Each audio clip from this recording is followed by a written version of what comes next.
सद्गुरुदेवाय नमः। जय श्री गणपति देवाय नमः।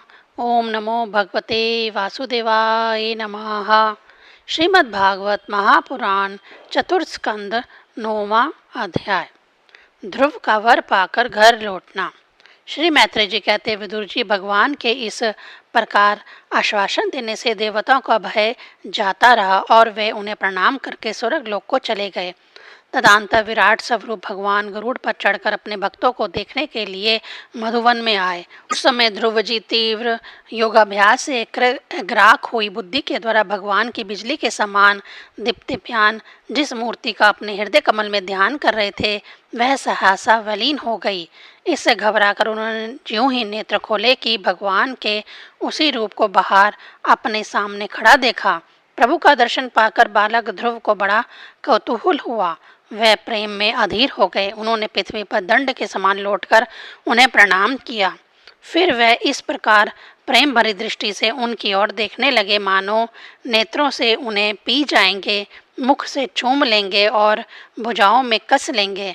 वे हाथ जोड़े प्रभु के सामने खड़े थे और उनकी स्तुति करना चाहते थे, परंतु किस प्रकार करें यह नहीं जानते थे। सर्वंतर्यामी हरि उनके मन की बात जान गए। उन्होंने कृपा पूर्वक अपने वेद में शंख को उनके गाल से छुआ दिया।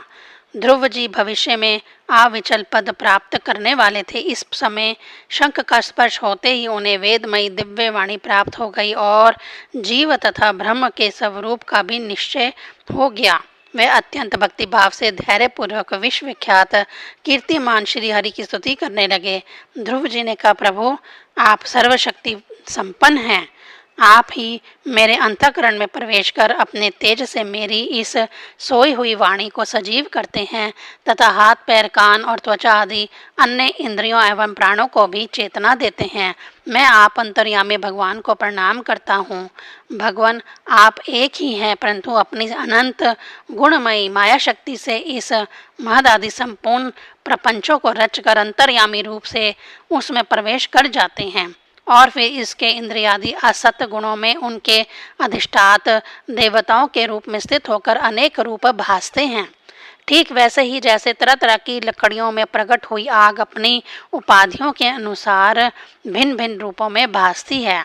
नाथ, सृष्टि के आरंभ में ब्रह्मा जी ने भी आपकी शरण लेकर आपके दिए हुए ज्ञान के प्रभाव से ही इस जगत को सोकर उठे हुए पुरुष के समान देखा था।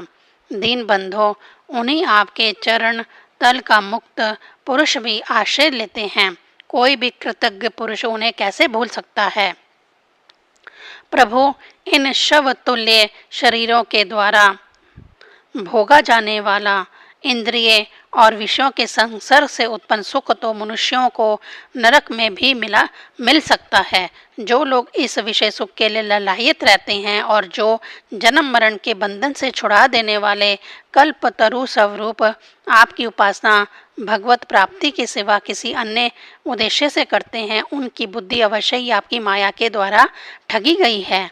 नाथ, आपके चरण कमलों का ध्यान करने से और आपके भक्तों के पवित्र चरित्र सुनने से प्राणियों को जो आनंद प्राप्त होता है वह निजानंद स्वरूप ब्रह्म में भी नहीं मिल सकता। फिर जिन्हें काल की तलवार काटे डालती है उन स्वर्गीय विमानों से गिरने वाले पुरुषों को तो वह सुख मिल ही कैसे सकता है। अनंत परमात्म, मुझे तो आप उन विशुद्ध हृदय महात्मा भक्तों का संग दीजिए जिनका आप में अविच्छिन्न भक्ति भाव है। उनके संग में मैं आपके गुणों और लीलाओं की कथा सुधा कयो पी पी कर उन्मत्त हो जाऊंगा और सहज ही इस अनेक प्रकार के दुखों से पूर्ण भयंकर संसार सागर के उस पार पहुंच जाऊंगा। कमल नाभ प्रभु, जिनका चित आपके चरण कमल की सुगंध में लुभाया हुआ है, उन महानुभावों का जो लोग संग करते हैं वे अपने इस अत्यंत प्रिय शरीर और उसके संबंधी पुत्र मित्र ग्रह और स्त्री आदि की सुधि भी नहीं करते।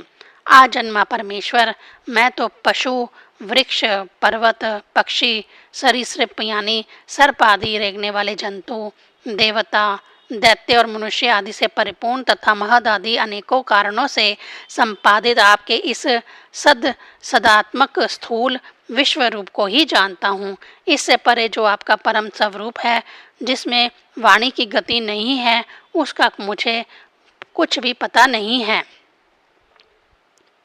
भगवान, कल्प का अंत होने पर योग निद्रा में स्थित जो परम पुरुष इस संपूर्ण विश्व को अपने उदर में लीन करके शेष जी के साथ उन्हीं की गोद में शयन करते हैं तथा जिनके नाभि समुद्र से प्रकट हुए सर्वलोकमय सुवर्ण वर्ण कमल से परम तेजोमय ब्रह्मा जी उत्पन्न हुए, वे भगवान आप ही हैं। मैं आपको प्रणाम करता हूँ। प्रभु, आप अपनी अखंड चिन्मय दृष्टि से बुद्धि की सभी अवस्थाओं के साक्षी हैं तथा नित्य मुक्त शुद्ध सत्वमय सर्वज्ञ परमात्म स्वरूप निर्विकार आदि पुरुष षोडशैश्वर्य संपन्न एवं तीनों गुणों के अधीश्वर हैं। आप जीव से सर्वदा भिन्न हैं तथा संसार की स्थिति के लिए यज्ञ अधिष्ठाता विष्णु रूप से विराजमान हैं। आपसे ही आविद्या आदि विरुद्ध गतियों वाली अनेकों शक्तियाँ धारावाहिक रूप से निरंतर प्रकट होती रहती हैं। आप जगत के कारण अखंड अनादि अनंत आनंदमय निर्विकार ब्रह्म स्वरूप हैं। मैं आपकी शरण में हूँ। भगवान, आप परमानंद मूर्ति हैं। जो लोग ऐसा समझकर निष्काम भाव से आपका निरंतर भजन करते हैं, उनके लिए राज्य आदि भोगों की अपेक्षा आपके चरण कमलों की प्राप्ति ही भजन का सच्चा फल है। स्वामन, यद्यपि बात ऐसी ही है तो भी गो जैसे अपने तुरंत के जन्मे हुए बछड़े को दूध पिलाती और व्याघ्र से बचाती रहती है, उसी प्रकार आप भी भक्तों पर कृपा करने के लिए निरंतर विकल रहने के कारण हम जैसे सकाम जीवों की भी कामना पूर्ण करके उनकी संसार भय से रक्षा करते रहते हैं। श्री मैत्री जी कहते हैं, विदुर जी, जब शुभ संकल्प वाले मतिमान ध्रुव ने इस प्रकार स्तुति की तब भक्त वत्सल भगवान उनकी प्रशंसा करते हुए कहने लगे। श्री भगवान ने कहा, उत्तम व्रत का पालन करने वाले राजकुमार, मैं तेरे हृदय का संकल्प जानता हूँ। यद्यपि उस पद का प्राप्त होना बहुत कठिन है तो भी मैं तुझे वह देता हूँ, तेरा कल्याण हो। भद्र, जिस तजोमयी अविनाशी लोक को आज तक किसी ने प्राप्त नहीं किया, जिसके चारों ओर ग्रह नक्षत्र और तारागण रूप ज्योतिष चक्र उसी प्रकार चक्कर काटता रहता है जिस प्रकार मेढ़ी के चारों ओर बैल घूमते रहते हैं। अनवंतर कल्प पर्यंत रहने वाले अन्य लोगों का नाश हो जाने पर भी जो स्थिर रहता है तथा तारागण के सहित धर्म, अग्नि, कश्यप और शुक्र आदि नक्षत्र एवं सप्त ऋषिगण जिसकी प्रदक्षिणा किया करते हैं, वह ध्रुव लोक मैं तुझे देता हूँ। यहाँ भी जब तेरे पिता तुझे राज सिंहासन देकर वन को चले जाएंगे, तब तू 36,000 वर्ष तक धर्म पूर्वक पृथ्वी का पालन करेगा। तेरी इंद्रियों की शक्ति ज्यों की त्यों बनी रहेगी। आगे चलकर किसी समय तेरा भाई उत्तम शिकार खेलता हुआ मारा जाएगा, तब उसकी माता सुरुचि पुत्र प्रेम में पागल होकर उसे वन में खोजती हुई दवानल में प्रवेश कर जाएगी। यज्ञ मेरी प्रिय मूर्ति है। तू अनेकों बड़ी बड़ी दक्षिणाओं वाले यज्ञों के द्वारा मेरा यजन करेगा तथा यहाँ उत्तम उत्तम भोग कर अंत में मेरा ही सिमरन करेगा।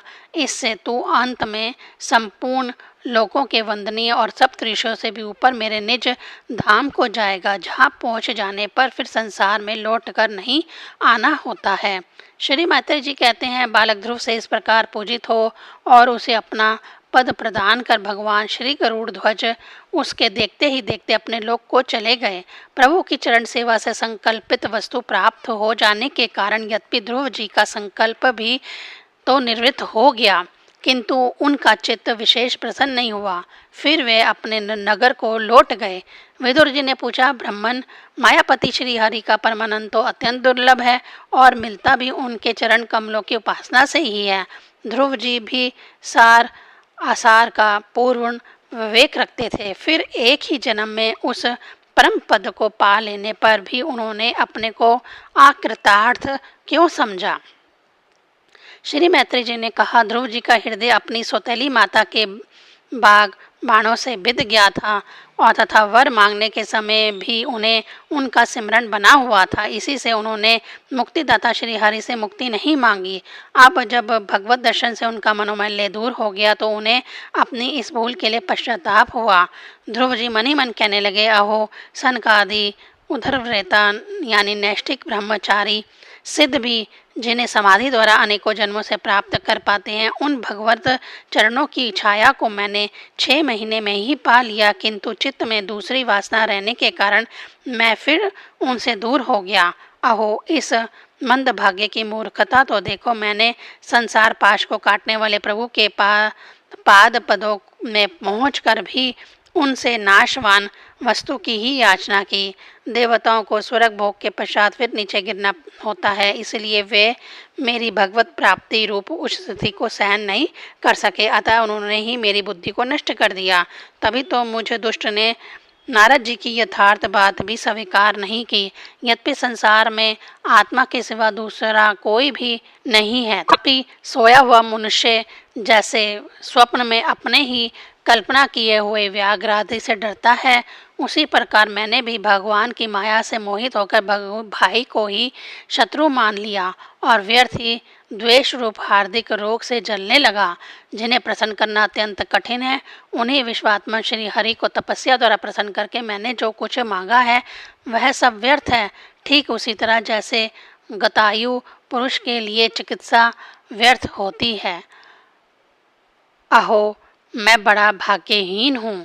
संसार बंधन का नाश करने वाले प्रभु से मैंने संसार ही मांगा। मैं बड़ा ही पुण्यहीन हूँ। जिस प्रकार कोई कंगला किसी चक्रवर्ती सम्राट को प्रसन्न करके उससे तुष सहित चावलों की किन्नी मांगे, उसी प्रकार मैंने भी आत्म आनंद प्रदान करने वाले श्री हरि से मूर्खतावश व्यर्थ का अभिमान बढ़ाने वाले उच्च पद आदि ही मांगे हैं। श्री मैत्रेय जी कहते हैं, तात तुम्हारी तरह के जो लोग श्री मुकुंद पादार विंद मकरंद के ही मधुकर हैं, जो निरंतर प्रभु की चरण रज का ही सेवन करते हैं और जिनका मन अपने आप आई हुई सभी परिस्थितियों में संतुष्ट रहता है, वे भगवान से उनकी सेवा के सिवा अपने लिए और कोई पदार्थ नहीं मांगते। इधर जब राजा उत्तानपाद ने सुना कि उनका पुत्र ध्रुव घर लौट रहा है तो उन्हें इस बात पर वैसे ही विश्वास नहीं हुआ जैसे कोई किसी के यमलोक से लौटने पर की बात पर विश्वास ना करे। उन्होंने यह सोचा कि मुझ अभागे का ऐसा भाग्य कहाँ, परंतु फिर उन्हें देव ऋषि नारद जी की बात याद आ गई। इससे उनका इस बात में विश्वास हुआ कि वे आनंद के वेग से अधीर हो उठे। उन्होंने अत्यंत प्रसन्न होकर यह समाचार लाने वाले को एक बहुमूल्य हार दिया। राजा उत्तानपाद ने पुत्र का मुख देखने के लिए उत्सुक होकर बहुत से ब्राह्मण कुल के बड़े बूढ़े मंत्री और बंधुजनों को साथ लिया तथा एक बढ़िया घोड़ों वाले सुवर्ण जड़ित रथ पर सवार होकर वह झटपट नगर के बाहर आए। उनके आगे आगे वेद ध्वनि होती जाती थी तथा शंख दुदुम्बी एवं वंशी आदि अनेकों मांगलिक बाजे बजते जाते थे। उनकी दोनों रानियां सुनीति और सुरुचि भी सुवर्णमय आभूषणों से विभूषित होकर राजकुमार उत्तम के साथ पालकियों पर चढ़कर चल रही थीं। ध्रुव जी उपवन के पास आ पहुँचे। उन्हें देखते ही महाराजा उत्तानपाद तुरंत रथ से उतर पड़े। पुत्र को देखने के लिए वह बहुत दिनों से उत्कंठित हो रहे थे। उन्होंने झटपट आगे बढ़कर प्रेमातुर हो लंबी लंबी सांसें लेते हुए ध्रुव को भुजाओं में भर लिया। अब ये पहले के ध्रुव नहीं थे। प्रभु के परम पुनीत पाद पदों का स्पर्श होने से इनके समस्त पाप बंधन कट गए थे। राजा उत्तानपाद की एक बहुत बड़ी कामना पूर्ण हो गई। उन्होंने बार बार पुत्र का सिर सूंघा तथा आनंद और तथा प्रेम के कारण निकलने वाले ठंडे ठंडे आंसुओं से उन्हें नहला दिया। तदंतर सज्जनों में अग्रगण्य ध्रुव जी ने पिता के चरणों में प्रणाम किया और उनसे आशीर्वाद पाकर कुशल प्रश्न आदि से सम्मानित हो दोनों माताओं को प्रणाम किया। छोटी माता सुरुचि ने अपने चरणों पर झुके हुए बालक ध्रुव को उठाकर हृदय से लगा लिया और अश्रु गदगद वाणी से चिरंजीव रहो ऐसा आशीर्वाद दिया। जिस प्रकार जल स्वयं को ही नीचे की ओर बहने लगता है, उसी प्रकार मैत्री आदि गुणों के कारण जिस पर भगवान प्रसन्न हो जाते हैं उसके आगे सभी जीव झुक जाते हैं। इधर उत्तम और ध्रुव दोनों ही प्रेम से विहल होकर मिले। एक दूसरे के अंगों का स्पर्श पाकर उन दोनों के ही शरीर में रोमांच हो आया और नेत्रों से बार बार आंसुओं की धारा बहने लगी। ध्रुव की माता सुनीति अपने प्राणों से भी प्यारे पुत्र को गले लगाकर सारा संताप भूल गई।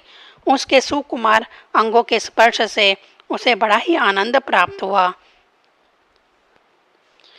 वीरवर विदुर जी, वीर माता सुनीति के स्तन उसके नेत्रों से झड़ते हुए मंगलमय आनंद अश्रु से भीग गए और उनसे बार बार दूध बहने लगा।